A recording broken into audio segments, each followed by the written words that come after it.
Hello, I'm Judge Raleeh with the Justice Court in Precinct 1. I'd like to give you some information, kind of a tutorial, if you will, about how to represent yourself in the justice court system.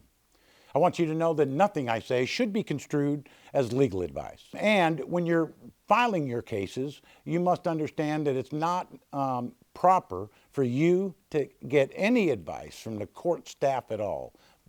They're not paralegals, they're not attorneys, they are just clerks that file paper.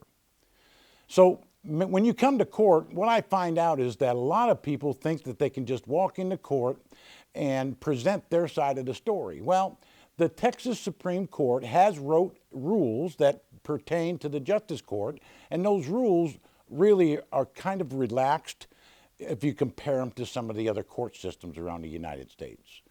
The Texas Supreme Court did that purposely so that people can come into a justice court and settle their differences without having to know a lot about all that legal mumbo jumbo. But you still have some responsibilities. You have to know what the rules say. The rules that govern this court are what we call the 500 rules. You can find them in the Texas Rules of Civil Procedure, starting with 500 all the way through the end of the 500 series. Also, we have local rules, and the local rules can be found on my website. If you go to Collin County, navigate to the Justice Courts, on the first page of the Justice Courts, you'll find our local rules. The local rules kind of give you some idea of what we do, what our hours of operations are, how to file a motion for continuance, things like that.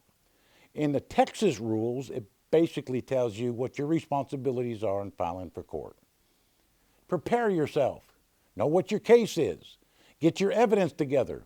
Contact the court and find out if we have any electronic devices where you can show electronic photographs, or you can present paperwork onto smart televisions or anything like that.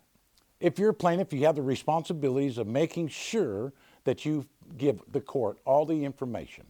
If you're a defendant, again, you have the same responsibilities of giving the court all the information you have for your defense to the prosecution. Remember, no matter what happens, you always have the right to appeal. Thank you.